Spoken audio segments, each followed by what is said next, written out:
Good evening. How's everybody doing tonight? See a lot of people in the back. Why are they in the back? Come on up, come on up closer. Welcome. My name's Mike Denham, and I'm delighted to welcome you to our final program of this year's Florida Lecture Series, produced by the Lawton Childs Center for Florida History. It's been a great year, beginning with Corey Malcolm's program on the underwater archaeology of the Florida Keys, and concluding tonight with our special guest. I want to thank all of you that have supported us with your attendance and donations. It's your donations that allow us to keep bringing these programs to our community free of charge. We're already preparing next year's series, and if you are not on our mailing list, make sure to leave your name and address with me or my secretary Isabel so that we can get you on there. And by the way, I want to thank Isabel Sear, my great secretary, for all the help that she's given me this year, as well as the wonderful people here in Branscombe Auditorium that really do a terrific job helping us produce this series. Tonight's special guest, good, thank you. Tonight's special guest is award-winning writer and graphic designer Rick Kilby. In Florida's Healing Waters, Rick Kilby explores the Victorian belief that water was a source of healing and rehabilitation, and he traces the history of taking the waters in ancient cultures. Kilby shows how Florida's natural wonders were developed and promoted as restorative destinations for Florida's emerging upper classes.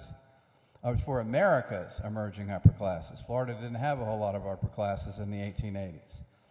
The richly illustrated book received both the Silver Medal for Florida Nonfiction from the Florida Book Awards and the Florida Historical Society's Stetson Kennedy Award in 2021.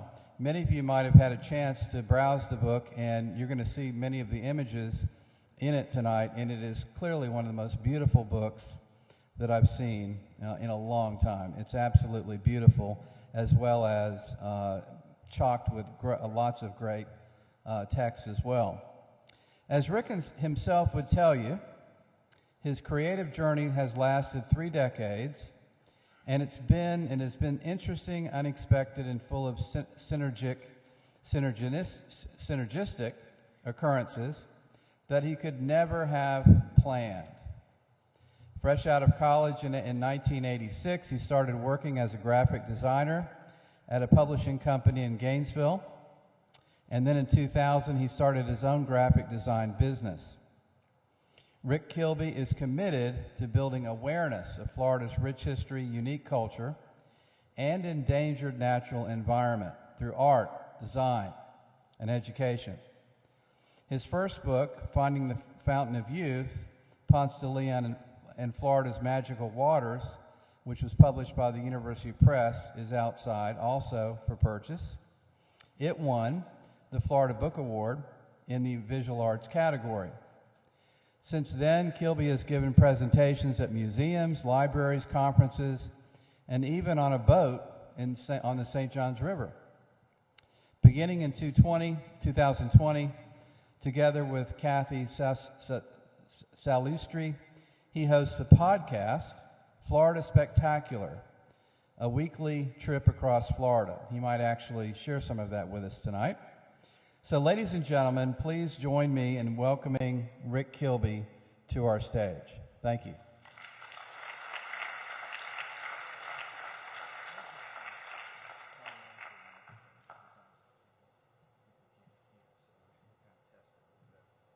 Thank you guys for having me. Thanks for coming out on a rainy evening, and I appreciate it greatly. And a special thanks to Walter Manley for sponsoring this night's event. Just earlier this week, I was giving a talk in a stuffy citrus packing plant at a fundraiser for Orange County, one of the museums in Orange County, and I had a grand audience of 20 people who saw me 10 at a time, and there was no projector at all, so I had to stack up orange crates to do my PowerPoint. So I've come up in the world quite a bit. So I appreciate you for coming out. Let me tell you a little bit about my journey as we get into Florida's healing waters. My main thesis is that Florida's tourist economy was originally based, or in large part influenced, by medical tourists who came to Florida.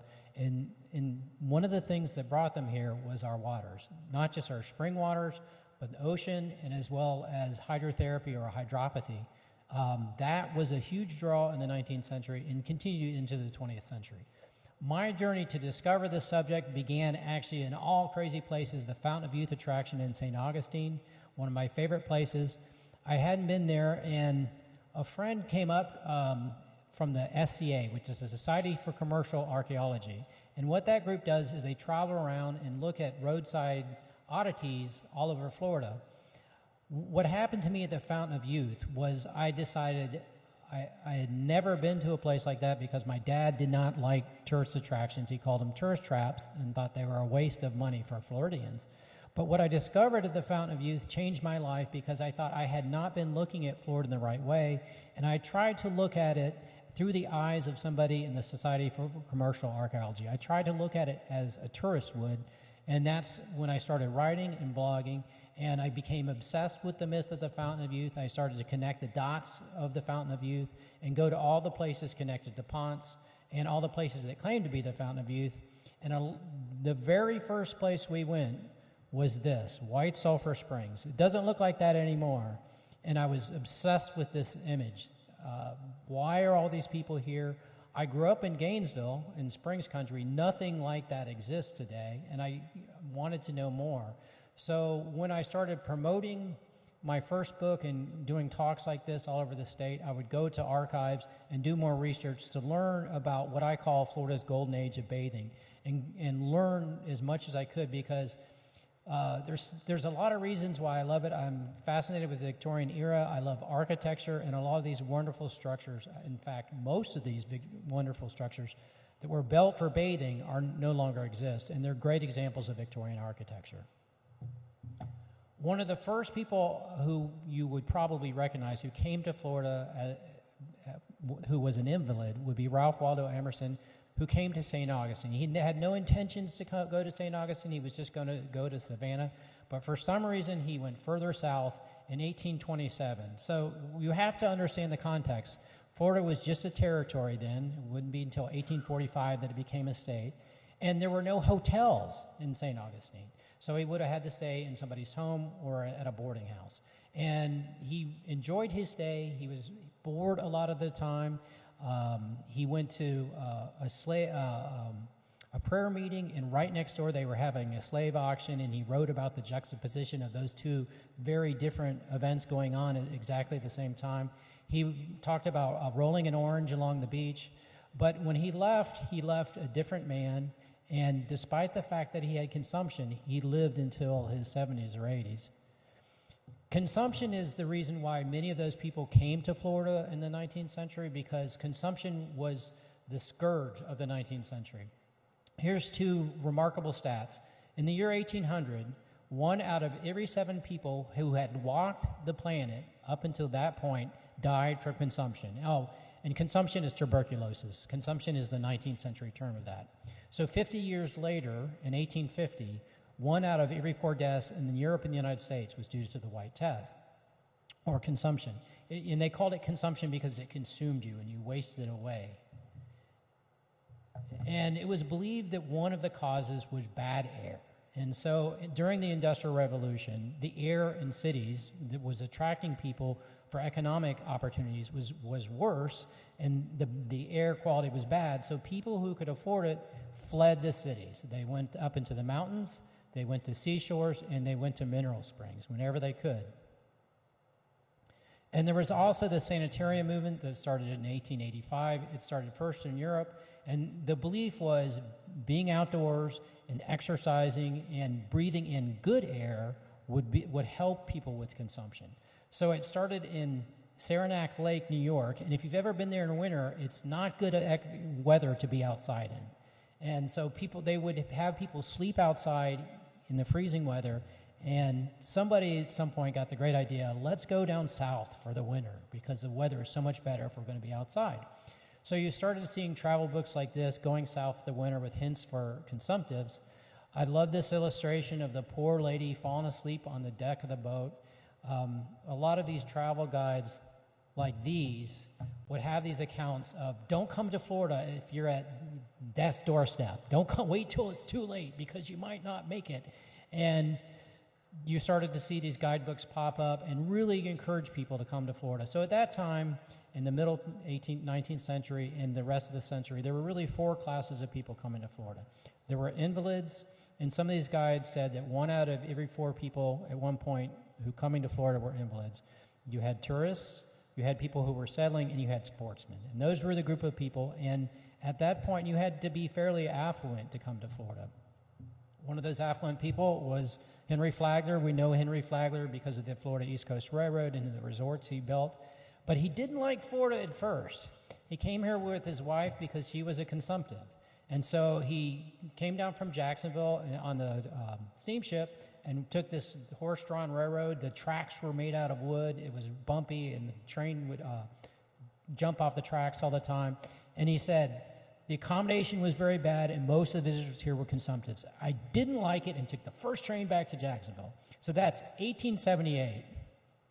9 years later, this is from a marketing piece from Henry Flagler's brochure for the Ponce de Leon Hotel in St. Augustine, claiming that the realizations of the 19th and the true elixir of life is found in the incomparable treasury of balmy airs, golden sunshines, and health-giving waters. Well, a couple things happened between those 2 things. First, his wife succumbed to consumption and she died. So he married her nurse. And so he brought her to Florida on his honeymoon and decided to take her to St. Augustine. In the interim between his first and second visits, the hotels had improved greatly. And there was this wonderful hotel called the Hotel Magnolia that he reminded him of the great watering places in Europe, those wonderful spas that people who went to Europe stayed in all across the continent. And he thought, I could do something like this and I could improve upon it, and people will come here instead of going to Europe. So he greatly changed the landscape of Florida. And he took advantage of that whole notion of Florida's healthy air and healthy waters. Back then, this is how you would have come. You would have boarded a steamship in New York and either gone to Charleston and or Savannah and then eventually Jacksonville. And Jacksonville was a city that in 1840 only had about 350 residents. It was originally called Cowsford because that's the place where the cows could ford the St. Johns River. But by the end of the 19th century, it was drawing more than 70,000 visitors a year. So if you look at this illustration, you can see why. One, it has a deep water port. You know, the St. Johns River is right there. You have all sorts of transportation options. You have sailing vessels, you have steamships, and eventually you would have a railroad. There's other reasons, too. During the Civil War, a lot of the Union Army was stationed in Jacksonville. So after the war, they went back up north and talked about how wonderful and sunny it was and how warm it was in winter. And so the notion got spread up north, come to Florida in winter. And so they did. This is another one of my favorite photos showing all these people. You can tell just by their dress, their garb, that these are people of means. They're here in winter clearly because they're not wearing flip-flops and sandals. And they are on the back of the steamship, probably going from Jacksonville to Palatka at least. This quote is here because it's not just invalid, it's people of society who would hang around these watering places of Europe. It became what you did when you were a member of that class, and instead of going to Europe, they started doing it in Florida at health spas all around the state. Eventually, railroads come. You know, the 1880s was kind of the start of railroads, even though we had them before, but 1880s, 1890s into the 20th century. And that made it a little bit more egalitarian. It wasn't quite an ordeal. It didn't take as long to get to Florida. Again, it was luxury. You had more space. You know, these people are crowded on the back of the ship. I mean, there is not much room, but when you came on a railroad car, you had lots of space. So let's start with mineral springs. Taking the waters is called balneotherapy, and that consists of drinking and bathing in the water. And there was a whole regimen that people would do, and it goes back to the days of ancient Europe. In my book, I found about 22 different springs that had facilities for people to take the waters. And in order to be in my book, you had to have accommodations. And that's what classified. There were other places that were springs that were supposedly good for you, but you needed to have a hotel or someplace to stay. So the ones in orange were along the St. Johns River or in the approximate area of the St. Johns River. And those developed first because of steamboat travel. They made it accessible. There's a direct correlation between the ability to get to places and the development of the spas. The ones in blue are kind of in the middle Florida area, and those were more dependent on a railroad, and those kind of developed later. The ones in green are the ones along the Gulf, and it's kind of a mixed bag. So I'm going to talk about two of the ones in green along the Gulf, one in the middle Florida area, and one along the St. Johns. But the St. Johns area was probably the most important. Just a little bit of context first, though. The bathing tradition goes back in cultures across the globe. I wanted to understand it, so I drug my wife all around the country, or all around the world, actually. We went to Bath, England, so I could better understand this concept. Bath is a fascinating place because the bathing tradition predates the Romans, but the Roman baths are still intact. You can still see the lead pipes that the Romans used to transport the spring water all around, and the original bath is still there. It was a remarkable sight to see. The bathing tradition at one point was almost lost in the Dark Ages and the Middle Ages. They thought it was too sinful and provocative to be in the water. It was a very sensual experience. But when people started taking the grand tour across Europe, they rediscovered this classical bathing tradition in places like the Baths of Caracalla in Rome and all these spa towns in Belgium and France. When they discovered those places, the bathing tradition reemerged in places like England. So you can see in this illustration, these are colonial people, and they're playing board games. They've got food and these really fun floaty tables, and it's just having a great time, spending the whole day there. So in addition to it being something you find health with, it's a social event. Eventually, that culture comes across the pond to the United States. So this is a place I drug my wife to called Jefferson Pools. It's owned by the Omni Homestead Resort now. And that look on her face is, oh, my God, I'm afraid this thing is going to fall in on me. Thomas Jefferson took the waters there for 9 days. And the bathhouse was the same, with this steamy water coming out of it. So shortly after we were there, they basically tore down this whole structure and rebuilt. And so she was right. It could have fallen in on us at any point. Wonderful place to visit, though. But here in Florida, we know that the indigenous people probably felt the same way about the waters that people all over the globe did. The Timucua people had a word for water that meant all types of water and the harmony with all of nature. We know the Seminole people, there were apocryphal stories. If there were tribes who were fighting with each other and they came into the presence of a spring, they had to put aside their differences because it was an oasis of peace. And also, according to the Seminole tradition, people could not live near a spring because it was only used for healing. So before people of European descent even got here, springs were treated as sacred in Florida. The early settlers discovered our springs, of course, before all these hordes of people from out north started coming down. So you had very early places where people would take their horses and pitch tents, and there were log cabins at some of them, and very, very, very early rustic experiences.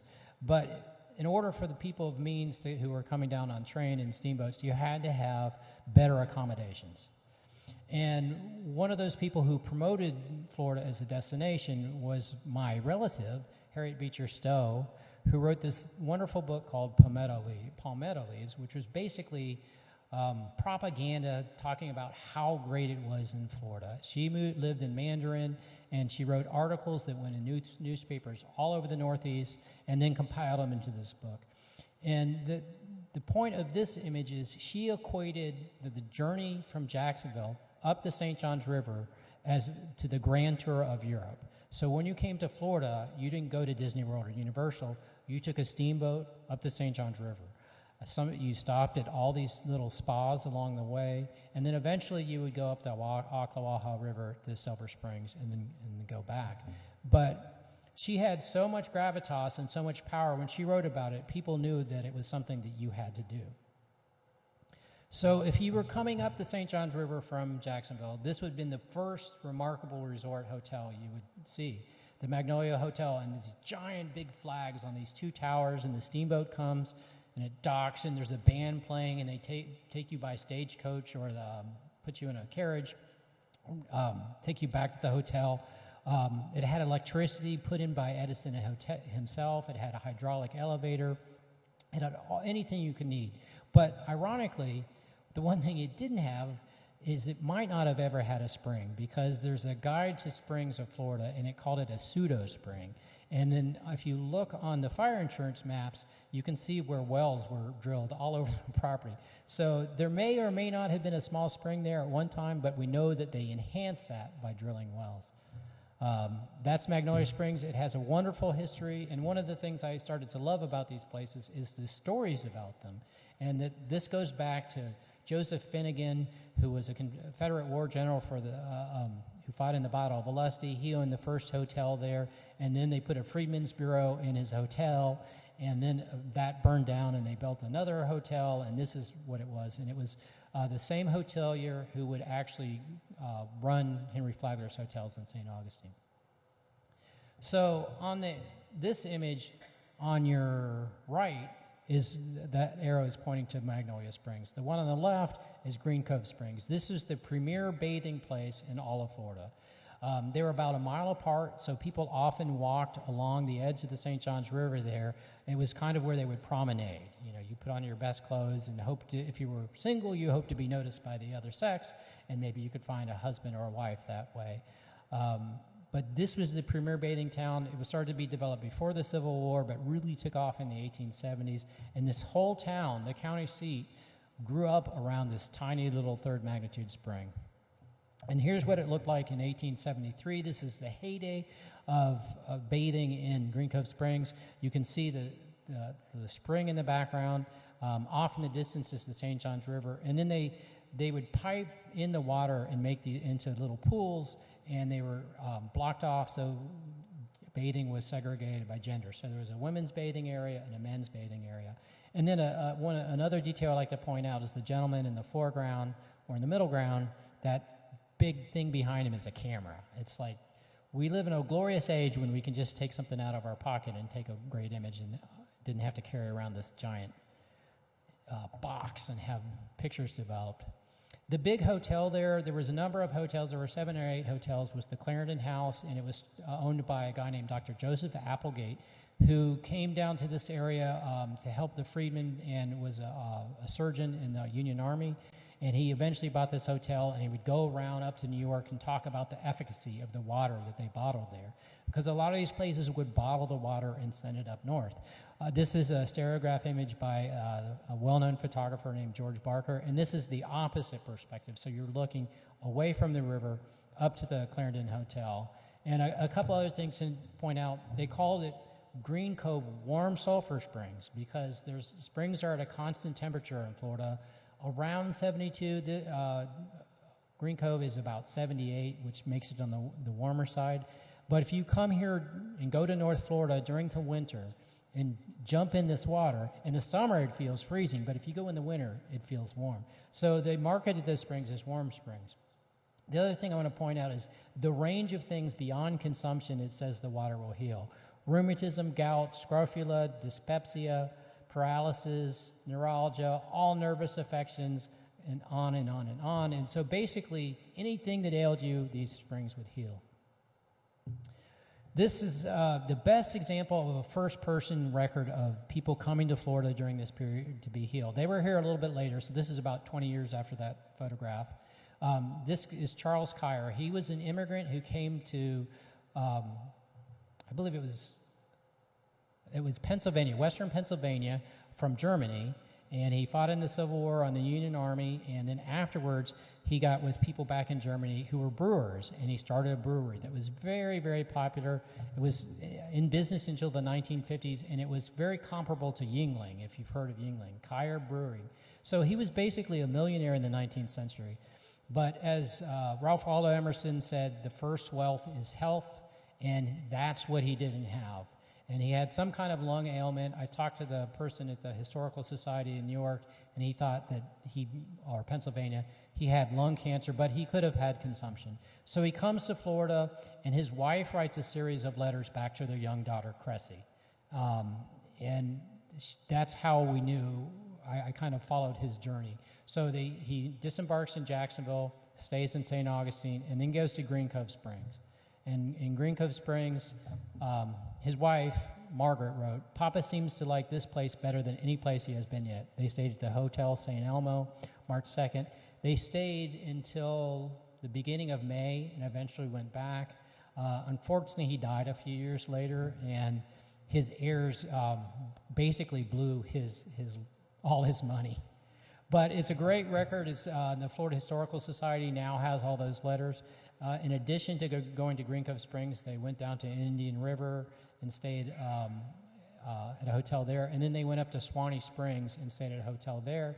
And that's another really famous bathing place. Their biggest complaint was there were no churches there because it was kind of an all-inclusive resort, and they were very, very religious. So people coming to Green Cove Springs, they had to be entertained. A lot of them were, in fact, not invalids, so they needed things to do that wealthy people at that time liked to do. A lot of them were sportsmen, so they shot a lot of alligators, they shot a lot of birds, and they went fishing a lot. They loved to take boat tours, so most of these hotels in the 19th century had, sometimes they were steam launches that would take you out. Sometimes they were powered by naphtha. My favorite postcard, though, this is one for my wife of the little drugstore. The notation there says, "This is where we got our ice cream." So that's from 1906. This is my favorite account. I've talked about what it might have been like to be there, to be at Magnolia Springs or Green Cove Springs by Harriet Beecher Stowe. She said, "Life at Magnolia and Green Cove seems to consist mainly in living. There's a delightful, soft, dreaming air of these days, something that inclines us to sit in the open air and imbibe, to wander aimlessly, to dream, to feel happy without asking why or wherefore. The young men have yachts and hunt and fish, but all in a quiet sort of way. The ladies walk backwards and forwards among the cottages that face the river, and sit here and there in groups, chatting, reading, sewing. What a contrast to the confinement, the close heated rooms, the consequent coughs and colds and fevers of northern winters." So she's really pushing the healthful aspect of being in Florida in the winter. So this is what it looks like in Green Cove Springs today. It's a third magnitude spring, so springs are classified by magnitude, so it's not the biggest. You don't really see a boil on the surface of it like you do other springs. It reeks of that sulfur smell. I think it's hydrogen sulfide that when I was a kid, we hated when we had to go someplace and drink sulfur water, but I know a lot of people love it.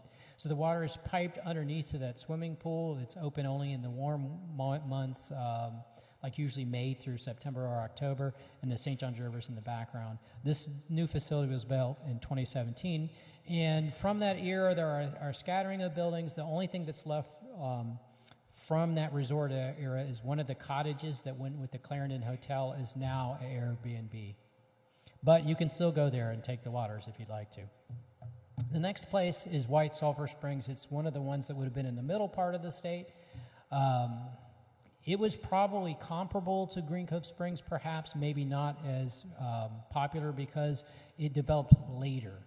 People started to come there before the Civil War, but it really, really didn't take off until afterwards. Again, this is one of my favorite photos. I love photos like this where you can see all the details. The guy on the left, I noticed his knee looks kind of messed up, so maybe he's there because he has a leg injury. This is another image of like the postcard I showed you at the beginning. So the spring around the turn of the century was bought by a Confederate widow named Minnie Mosier Jackson, whose brother was a doctor. And she hired an architectural firm out of Jacksonville to construct this, which is probably the biggest edifice at any spring in Florida during this period. 4 floors. It had concession area, a clinic, dressing rooms, and an elevator. And a couple of things to point out on this image. There are a couple exceptions, but the men and the women are separated in the water because it was a Victorian era and men and women didn't interact. It wasn't proper. And then the safety lines, and I want to talk about the safety lines in the water as we get to the surf bathing area. So this is 60 years later. You can see that weeds are kind of growing over the place. They built a hotel in the front called the Colonial Hotel, and they ran the entire complex as the sanitarium. You can see that kind of kidney-shaped pool off to the side, and it looks pretty run down, and the state bought it and tore it down about 5 years after this. And here's what it looks like today. So the bottom part, the concrete part, is still original, but the top part is a reconstruction that's there today. Sadly, most of the water, the groundwater that was where the water came from for the spring, has been diverted. So the spring rarely flows. If there's a big rain event, the water comes back, and people say they can smell the sulfur again. And if it's too big a water event, the water from the Swanee comes in, and you can't see the spring at all. So it's mostly dried up, sadly. And unfortunately, there's a number of springs in Florida that are like this. It's within the grounds of Stephen Foster State Park, and that's where they have the big folk festival every year. So this happened just last week. Like Green Cove Springs, a whole town developed around White Springs. They had theater, they had their own newspaper, there was 6 or 7 hotels. They had all the things that class of people like to do, and this little town survives. Well, in recent times, that little town hasn't done well with audits by the state, and they haven't been keeping up with things, so the state kept auditing it and finding mistakes, and the city didn't do anything. So just this last week, there is a bill proposed by a Florida legislator to dissolve the town of White Springs, which I think would be really sad because there's a lot of incredible history there. So this is one that's on the Gulf Coast in Safety Harbor. If you've been to Safety Harbor, raise your hand. It's one of my favorite places in Florida. I love it, and it goes back to this bathing era. Odette Philippi, who was the person to bring grapefruit to Florida, was probably the first person of European descent to live on Pinellas County. Supposedly was showed these springs by the indigenous people living there. The first person to develop it was a guy named Bailey, who was stationed in Tampa during the Seminole Wars and was shown the location of the spring by one of his prisoners, Seminole. So it was originally called Bailey's by the Sea or Bailey Springs. Then it changed name to be called Green Springs, and they didn't like that because it was too similar to Green Cove Springs. And so one of the things I learned is that these springs are constantly rebranding themselves to come up with just the right name to lure people. And this is what it looked like. The advantage they have is that people could take a steamer or a sailboat across Tampa Bay to get there. And then eventually the railroad came through, and people could get there by railroad. And then when car travel arrived, it did well too. So it benefited from all those forms of modern transportation. But this is what it looked like early on. And this is the big improvements of 1902.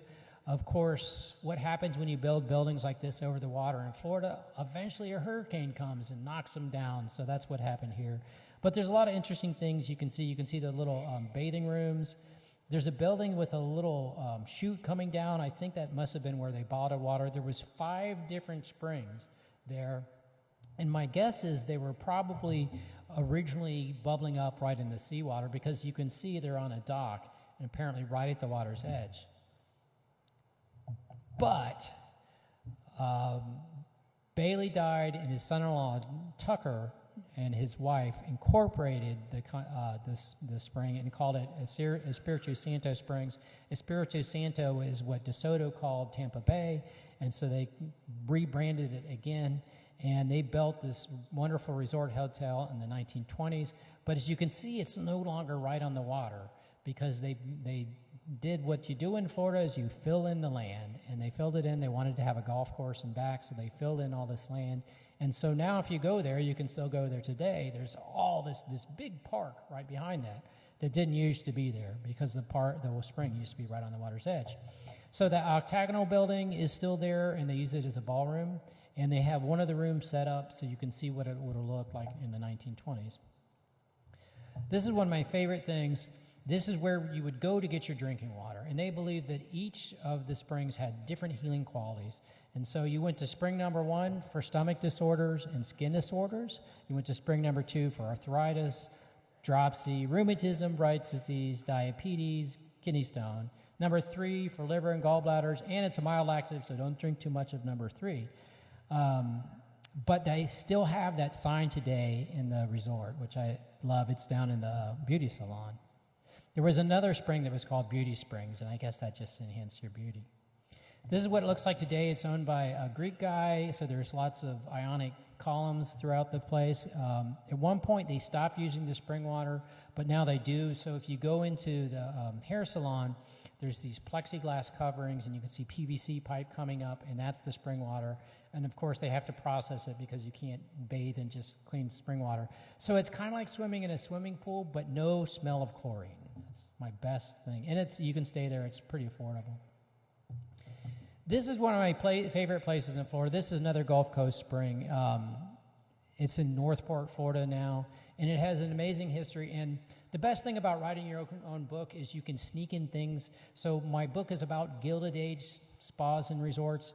This was never a Gilded Age spa and resort, but it's just so cool that I had to put it in. So as the Ice Age was receding, the state of Florida was about twice as wide as it is now. And as people started to move into the state, it was dry and arid. And so places that were sinkholes that had water in them were very, very important for those people as sources of fresh water. So we know that because of the archaeological evidence that thousands of years ago, indigenous people who came to Florida or settled in Florida used this spring. So the cross section you see there on the right, that first little level in the hourglass shape, the little narrow part in the hourglass, would have been the level of the water when there was a sinkhole there. And so on that ledge and in caves along that edge, they've found remarkable archaeological discoveries. And this guy is one of these larger-than-life characters who I discovered in my book. His name was Bill Royal. He was a real early innovator in scuba technology. He was in the Navy as a diver. He was a scuba hobbyist, so he moved to the Venice area, and he started diving warm mineral springs and finding all these bones. And he thought these bones were thousands of years old, but people back then didn't believe people in Florida came down here that long ago. So there was a television show that was live. I think it was the Brinkley-Huntley show on NBC, and he comes up with a skull, and he taps it, and gray matter oozes out of the skull. And so everybody thought it was a hoax. But what had happened is it was preserved in the anaerobic conditions of the spring, and as soon as it hit the air, it kind of went nuts. But he basically ruined the site for future archaeologists to discover because he took a lot of these things out, as you can see, in clothes baskets, and he incorporated them into his fireplace mantle. So this is 1875. This is accommodations in the the Warm Mineral Springs area. At the same time, people are staying at that lovely hotel on the St. Johns River at Green Cove Springs. You know, basically anything south of Sanford was wild territory, and there were no accommodations at all. So that's why that really wasn't developed as a Gilded Age spa. In 1942, you can see it's still primitive. It was owned before that by a lady named Brown, who was married to a rich Philadelphia industrialist. They wanted to turn it into a sanitarium, and they held on to it. Supposedly, Ringling offered them $250,000 to buy it from them, and they wouldn't sell because they wanted to develop it into a sanitarium, but they never did. So in 1942, you paid like a dime or something to go swimming there, and there was a guy who had an acrobatic cat, and it was just kind of a weird little, odd little place where people went to bathe. But in the 1950s, that all changed. If you can see that little ad, it says $25 down, $750 a month to buy a lot near Warm Mineral Springs. So they start promoting it and using it as an amenity to try and sell house lots. And the irony is, there really is something special about the water there. So where the scientist is there, and it talks about the sodium, potassium, magnesium, calcium, all that stuff is true. And there is a unique blend of water there, and it is the warm spring in Florida, the only one in Florida. And so they try and use it kind of as a gimmick to get people to buy lots until 1960. And between 1959 and 1964, the state is celebrating its quadricentennial, marking the 400th anniversary of Tristan da Luna going to Pensacola and Pedro Menendez selling St. Augustine. And they said, well, let's jump in on this. There will be all these celebrations. Let's build these remarkable facilities, and let's sell more house lots.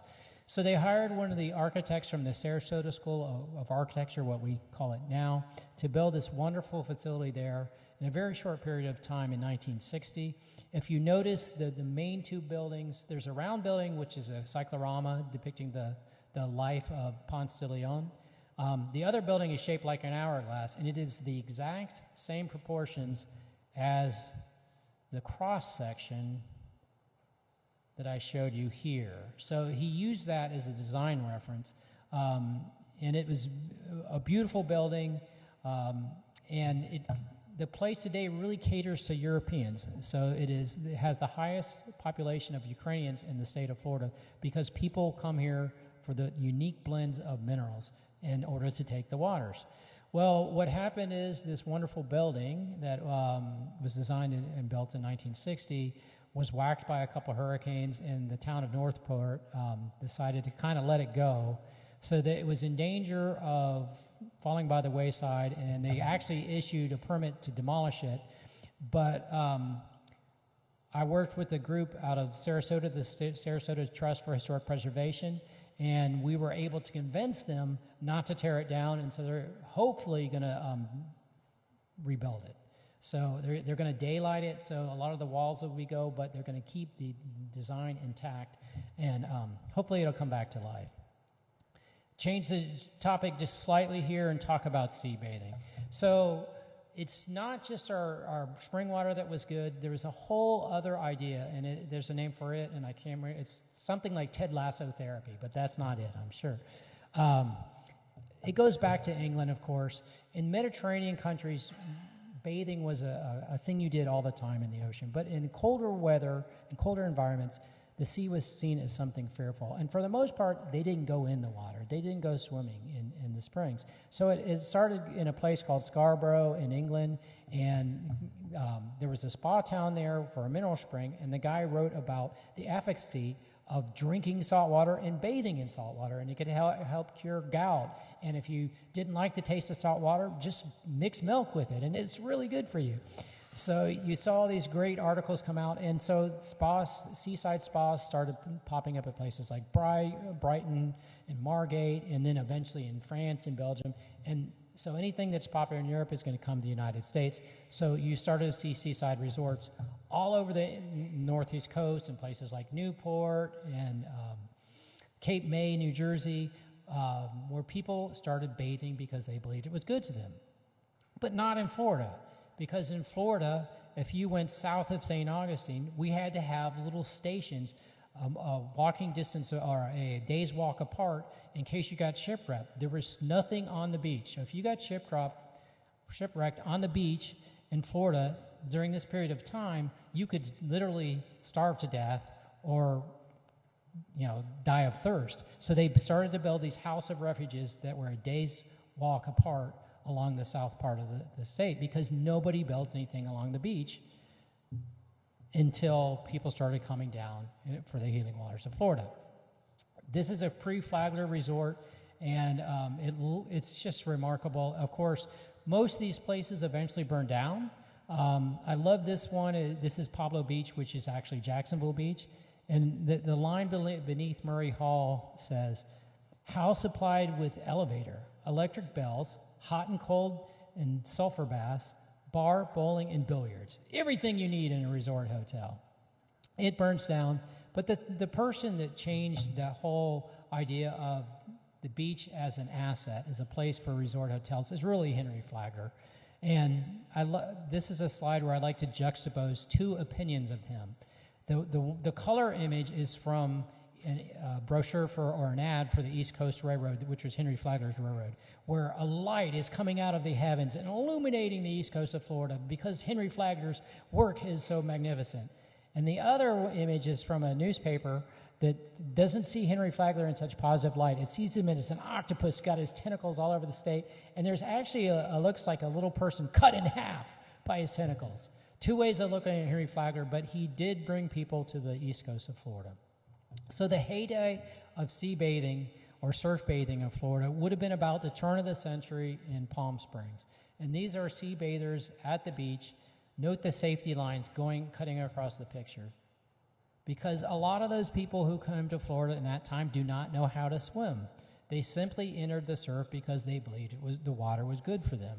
So I kept seeing these pictures at Springs and at the beach of these big ropes, and this lady is holding on for dear life that she won't fall in because she probably doesn't know how to swim. At first, people of means thought it was the unwashed masses who went into the water because you had plumbing inside. You didn't need to bathe in streams and rivers and creeks and lakes because that's what the poor people do. But eventually, as we started changing our ideas on exercising, going outdoors and breathing fresh air, the idea that swimming was actually a good thing, you might want to learn how to swim, started to catch on around 1850. So you started seeing books like this, but before that, you had all these things for people who didn't know how to swim. Eventually, though, bathing took off, or swimming took off, and that whole notion of bathing in seawater for the healthful purposes kind of falls by the wayside. So this is a transition from a Flagler ad that talks about ocean bathing and the Turkish bath, which is a form of hydropathy. And there's the Turkish bath and Russian bath. One is, I think the Russian bath is a much more severe, where you're supposed to sweat, and the Turkish bath is a lot more relaxed. They're different forms of hydrotherapy. And across from Henry Flagler's resort and hotel, which is now Flagler College, was the Alcazar Hotel. Now the Leitner Museum is there. And they had this elaborate hydrotherapy apparatus inside their hotel. They had this complete spa.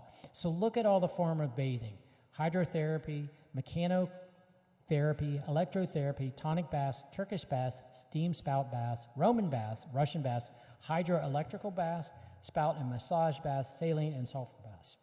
So there's also this long history in Europe that, excuse me, it doesn't necessarily have to be spring water or ocean water. It can just be plain water to be healed from. That eventually catches on in the United States, and you start seeing places called water cures start to develop in the Northeast. And eventually that idea kind of morphs into spas and sanitariums. So here's the equipment today. You can go into the Leitner Hotel and see this hydrotherapy stuff from the 19th century. I guess the idea was this high-pressure water would hit your skin and all the bad stuff in you would be dislodged. They have things called needle showers. That's the needle shower in the corner. And if you ever went to go to hot springs, they still have the bathhouses where you can get a lot of these therapies done. And I believe this is the Turkish or the Russian bath. They're still intact. A lot of this goes back to another larger-than-life character. The Battle Creek Sanitarium was the most famous sanitarium in the country. Presidents went there. They could have about 700 people a day. It was started by the Adventist Church and basically kind of came into its own under John Harvey Kellogg. So there's a movie about it called The Road to Wellville, which is a very interesting take on it if you've ever seen the movie. But it gives you an idea of kind of what it would be like in that time. John Harvey Kellogg is one of the most bizarre characters I ran across. So many different things. One, he always wore a white suit, and there are two beliefs. One is he really loved sunlight, and one theory says that he believed if he wore white all the time that he could absorb more sunlight. But the other thing was he was a germaphobe, and he hated dirt, and that if he wore a white suit, if there was a speck of dirt on it, he could know he could change his suit. He was into eugenics. He was married to the same wife for a very long time, but they never consummated their marriage because he believed that was unhealthy, and he had 40 adopted children, and that's in that movie if you see that. He was a big believer in daily enemas because he felt like you had to clean that. Big vegetarian. He actually invented granola and cornflakes. But he also was a huge believer in hydrotherapy. So if you went to the Battle Creek Sanitarium, they had all those different types of hydrotherapy because he was a huge believer going back to the water cure days. And eventually, somebody that wacky has to become a Florida man. So he kind of hinted around at different cities and to try to get them to compete for his business, and he ended up in Miami Springs. And the reason he went there was a famous aviator, Glenn Curtis, who worked with another guy and developed this hotel, but it opened in 1930, right in the middle of the Great Depression, and he didn't want to bother trying to keep it afloat. So the story is he sold it to John Harvey Kellogg for $1. And so John Harvey Kellogg, despite the fact it was the middle of the Depression, opened up his sanitarium there, and it was really popular. Again, all these famous people flocked down there to go to his sanitarium. A lot of hydrotherapy there, and the building is still there today and is a senior living facility. And it's remarkable architecture. It's called Pueblo Deco or Pueblo Revival. If you know the kind of the architecture that Glenn Curtis did, he did the town of Opalaca, which is kind of this fantasy architecture. And this is kind of where it started. So let's talk about where this leaves us today. I told you what happened at what's happening at White Springs now, where they're trying to dissolve the town. There's several other cautionary tales, and I really believe this is an important part of Florida history. Hampton Springs is in Taylor County in the Big Bend area of Florida. It was critical to its success was critical to the railroads that was owned by a guy who owned a railroad, and it mostly catered to people coming from Chicago on the railroad. The drinking water was a big brand. It was sold at pharmacies all over the South. Swimming in the water was good. It was kind of like an all-inclusive resort at a spring. So the spring kind of got lost. It burned down like all these places do, and so the Taylor County cobbled together a series of grants and brought the park back to life. And it was very popular. A lot of the residents of Taylor County loved to swim there, but they were worried about liability, and the place was constantly vandalized. So this is a picture that my friend John Moran and David Moynihan took where they illuminated the spring at night. To me, it captures the mystery of these ancient bathing places. But because of those liability issues, the same county that cobbled together the grants did this in 2018. They filled it in with concrete. They stopped up the spring and filled it in with concrete. And there was such an outcry by the citizens there that they ended up removing the concrete. The last I heard, they wanted to find somebody to live there permanently in a mobile home, just to keep an eye on the place to prevent vandalism, but I'm not sure what the state of the spring is today. This other cautionary tale is closer to home. This one's right here from Polk County. Has everybody heard of Kissingen Springs in here? Kissingen Springs was a remarkable spot. Not a very big spring, but it was very important socially. It was where all gatherings occurred, political parties. They had a dance hall. There was a jukebox. Everybody from Bartow hung out at Kissingen Springs. And this is actually a newspaper headline because the groundwater was diverted and the spring pretty much dried up. I didn't include it in my second book because they never did build a sanatorium. This is from 1922. There was a lot of talk about the efficacy of the water and that it would be a great spot for a sanatorium, but they never did. So by 1950, early 1950s, it dried up, and this is a John Moran picture showing the same location where that people in the boat were today, or a few years ago. To me, these places connect us to the ancient bathing traditions of the Greeks and Romans and Europeans, and all over the world. You know, Japan still has a very strong bathing tradition, and to me, this image personifies that, and that's why these places should be preserved. They are of critical importance. And a great example of that was just 3 years ago. They tried to get all these wonderful spa towns in Europe classified as UNESCO World Heritage Site because they are important to not just Florida history, but all history. And it's becoming in vogue to take the waters again, hot springs and cold water. These are two articles from the New York Times, a guide to hot springs and a guide to cold water plunges. I've done the cold water plunge, don't recommend it. All right, I'm happy to take your questions now.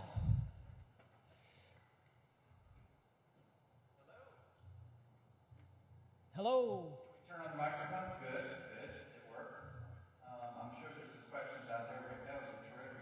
Thank you. Thank you.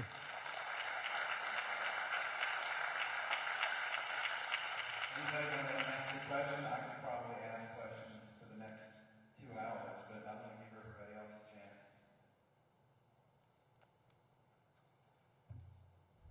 Mine is not necessarily a question. I just went to the White Springs Bathhouse this past Saturday. Yeah. And they have it roped off. You can't go down there and see it anymore. It is part of the park. There's like a back way, but they don't really want you to see it at all, which is sad. Yeah, it is sad. It makes me really sad. And the whole little tourism center there too is shut down. The Stephen Foster Tourism Center is shut down. The town is very, very dead. So. Yeah, there's a, did you go in the general store? There's a big wooden general store there that is kind of the hub of the town. It's kind of the heartbeat of the town. And yeah, it's so many of these wonderful hotels have burned down. It still has a hotel, this Big Rock Hotel, the Telfair, and it's sitting there vacant. It's very sad. I think there was some damage to the spring house, and that's why it's closed. So the place with all the dioramas, that's closed now too? So as you're walking down the stairs there, they have it roped off and Yeah. roped off, and you can't go down the stairs. So you can see it, it's there. Nothing looks damaged, but the river was pretty high. Yeah. The spring itself was not running. I couldn't smell any sulfur. Yeah. But they don't want you down there. No, I've seen pictures of that. To me, White Springs has so much potential that, for heritage tourism, and, it really comes alive when they have the folk festival, but most of the time it's pretty quiet. They do have all these wonderful interpretive panels. I hope that it finds a way out of it, because it's a real vestige of that time period.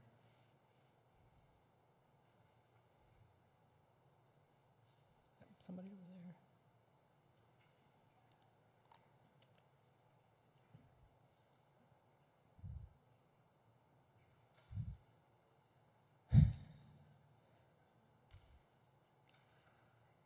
Mike's coming.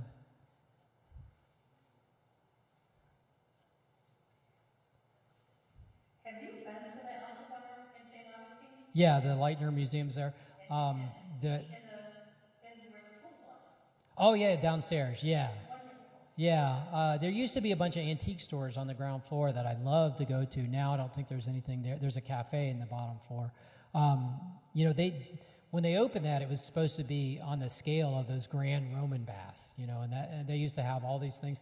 And the water was filled from water from the aquifer. It was they had an artesian well I know across the street when they originally built the Hotel Ponce de Leon, they kept hitting sulfur water, and it's so funny. In some places, they really desired the sulfur water, for places of healing. But at Henry Flagler's hotel, they did not want that sulfur water, so they kept drilling deeper and deeper and deeper. So it's very possible that pool could have been very stinky. I know that they originally had a kind of a gift shop right in the front part of the building as you walk across the street, and they're moving it there to kind of bridge the past and bring that little aspect to life. The city hall's in that building too.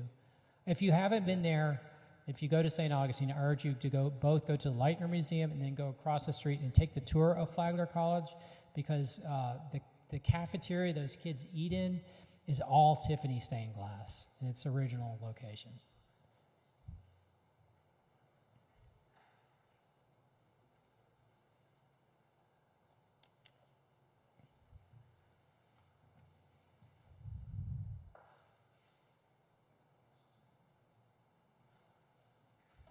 We were just recently up at Silver Springs and Rainbow Springs. Lots of kayakers, paddleboarders. Is there any history at all with regards to healing waters or anything like that up there? No, they usually were attracted to the smaller springs that I think they'd like to kind of control them and make bathing areas. And those are, Silver Springs until recently was the largest artesian series of springs in the world. It's not anymore. Rainbow Springs is now number one for the springs in terms of flow on land. But no, there's a lot of history there, and that was always the payoff of the steamboat ride that you would take up the river. But there was never any sanitariums there that I know of. I don't know. They're talking about bringing swimming back to Silver Springs, but there are so many alligators And I'm not sure it's a good idea. You know, there used to be swimming there, but the Gators have had their way there for quite some time, and I'm not sure what's going to happen. So there's a lot of history, but none of this history there. There's one called Orange Spring, which is off the Ocklawaha River that was a fairly well-known resort. And then Wall Spring is another one in Pinellas County, but there's none other in Marion County that I know other than Orange Spring. Yes, sir. I'm so old, I remember swimming in Silver Spring. Do you? When I was a kid, you actually could do that. That's right, go on them fast line boats and then put your bathing suit on and go around in the swimming area, right? I have a couple of questions. Okay. Worthington Springs. Yes. Was there any establishment or hotel there of any kind? Yes. In northern Alachua County? Yes, there was a number of them, actually. Again, it's the same story. They'd build one and it would burn down. Honestly, I hinted about it in the book that maybe there's a curse going on. The story is, you know, the original settler there, his kids were playing and they saw a trickle of water coming out at the bottom of the tree, and they dug up a little pool, and then the spring started flowing, and then that's when they started, you know, as a spring. So they did have a number of resorts. Eventually that spring dried up too, but there were hotels there, and there's a number of good images. I actually, what's the county seat of Union County? Is it Lake Butler? No. Yes. I traveled up there to their tiny historical society in search of a photograph I had seen, and they only had low-res digital copies because they have the best photos of that place. This lady on a diving board, it's in my book. And you know, the things they used to do, it was real popular for people on the railroad from South Georgia, Jacksonville, and up from Gainesville to take the railroad there. And they had big 4th of July picnics. They were very well known for the dining that they had there. But their system to keep the bathers segregated by gender was they would have a big cane pole and they would put a hat on it. And if the hat was up, it was ladies' bathing time, and if the hat was down, it was men's bathing time. So very, very interesting place, but no longer exists. What about two springs that are now surrounded by huge populations, Wakaiva Springs and Rock Springs? So Rock. Were there any hotels there? Here's the weird thing. It's Wakaiva River and Wakaiwa Springs with a W. Wakaiva Springs was originally called Clay Springs, and it was developed as a spa. A guy from Iowa started a hotel called the Tanyawatha, which supposedly means here is health. I think he just made it up, honestly. And there are wonderful images of that, too. You can see I'm very image-driven as a graphic designer. But they actually had a toboggan. If you've been there, you know that's kind of a steep slope down into the spring. And that was Central Florida's first thrill ride. But it was very important until it became a state park. Eventually the hotel closed, and it kind of the population shifted away and became kind of a hunting resort for people, and then eventually became a state park. Rock Springs, I don't think it ever was. Rock Springs is such a unique spring, and that little chute you come out of is really not good for bathing because it's so strong and channels the water. I sent a friend there. She wanted to go to a spring, and I didn't know she had brittle bone disease, and she broke her toe because the water, you just get pushed along by the force of that water. But there's a lot of great history there, too.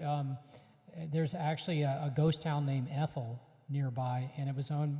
That property was owned by a guy named Dr. Walter Kelly, who donated it to Orange County, but not a spa. There's a number of springs in that area, though.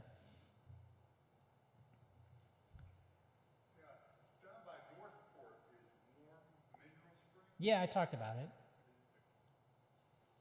Honestly, if you get a chance to go there, it's worth it. Unfortunately, right now, the facilities are really messed up. It's just kind of a trailer. It's expensive to get in there, but there are people who have moved to Northport, Florida from Eastern Europe so that they could bathe there on a daily basis. To me, of all the places in Florida, that has the most consistency with a European bathing tradition. The first time my wife and I went there was a small cafe, and they had borscht on the menu because of all the Russians. And I was just shocked because we were going around, and there was Russian being spoken and all these other languages I didn't understand. There's a hotel out by the road And there were all these different flags in front of the hotel of these different places in Europe because people believed in the efficacy of the water, and they still do to this day. It's a remarkable place, and it's not crystal clear water. It's not going to be like a Florida spring you see in the north part of the state, but it's culturally fascinating. I hope, my dream is someday they take the old cyclorama and turn it into a museum and try and find some of the artifacts that guy pulled up in his laundry basket and make it into a museum. That's my dream. Has there been a decline in popularity, and if so, springs? And if so, what do you attribute it to? So a decline in popularity of springs or bathing? Both, yes. So what I've noticed is, so my interest in this topic started probably in 2011. My first book came out in 2013, and what I noticed is right about that time, social media was getting more popular, and you could buy an underwater point-and-shoot camera, and I started seeing more and more underwater photographs of the springs. I think in Florida, springs are more popular than they've ever been, based just on the beautiful images people have posted of some of the springs in Florida. At the same time, the quality of the water in the springs has gotten noticeably worse. Year after year after year, it's hard to see any photographs of springs that aren't impaired anymore. So their popularity has never been more popular. I think what happened with the whole idea of taking the waters, a lot of things happened. People started shifting their patterns away from going where all the crowds went, on steamboats and railroads, to going wherever they wanted to, and traveling by car and then by planes to wherever they wanted, and so that you didn't have to go where everybody else was. And then at the same time, Western medicine became more popular, and we started to find, medicines that would actually cure these diseases. Conversely, I also think that we're discovering now that it's mind-body connection in terms of medicine, and that there are a lot of therapeutic effects of bathing that can help heal you, not necessarily physiologically, but maybe it's the mind-body connection. I know I always love to take a shower. I feel great when I take a shower. I feel great afterwards. To me, there's a benefit. One of the things I show in my book is a picture from a satellite of Florida at night, and you see all the lights of the city along the coast because people are drawn to water. And there's a book called Blue Mind about how we are drawn to water. So I do think that we are drawn to water. I do think people are rediscovering that, but the bathing tradition in this country is not like it used to.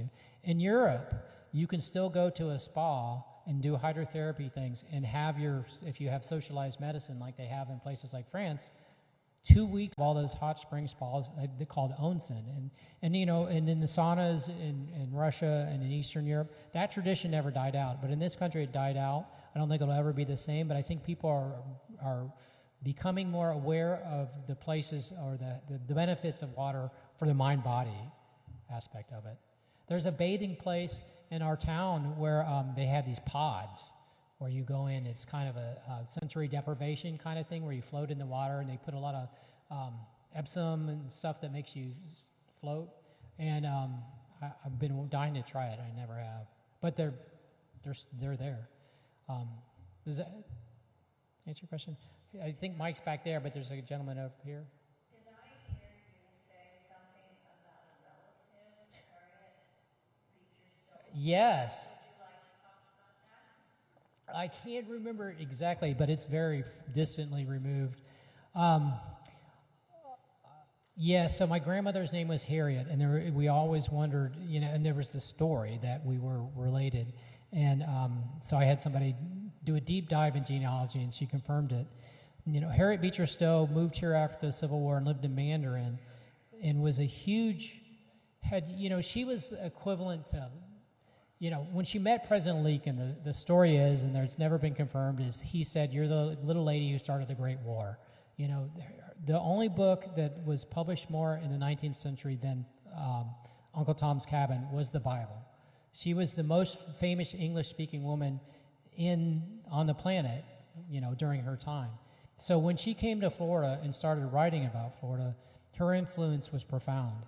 And she had a motive. Her motive was to shift Florida politically. She was empathetic to the freedmen, and so she wanted people from the north to come and settle in Florida to try and shift it politically. And for a brief time, during Reconstruction, Florida did make that shift, but it didn't last. So very important, and I'm proud to be related to her. So, yes, sir. With all of the phosphate mining they do in our area and also other areas in Central Florida, are there any, I guess you could call them springs that have come from the phosphate mining? Oh, that's an interesting story, question. Well, so there's a historical marker for Kissingen Springs in Mosaic Peace Park, and I think, I think the phosphate mining is what diverted the water from there. I'm not aware of any of them starting. There have been several springs, though, that you can destroy a spring, and there's another one I talk about in my book where they wanted to enlarge the opening, and they thought they would make it bigger with dynamite, and they actually caved it in. But there's a great story about a spring in Tampa Bay called Eulalie Springs, where it was used as a source of water, and it kind of bubbled into the Hillsborough River, and you could see it, but it was all grown over and mucky. But they decided to, again, cobble together some grants and daylight this spring. And in doing so, they found out that the municipal water facility next door had, when they looked at the blueprints, another spring underneath it, so they were able to repipe that to come to the other spring head, and they brought it back to life. They turned the water bottling facility into a high-end restaurant owned by the same people, same family who owns the Columbia, and turned it into this beautiful park with fresh water and all sorts of fish that you can take advantage of. I know they were hoping they would get manatees. I'm not sure they have, but I've never seen any photographs of it.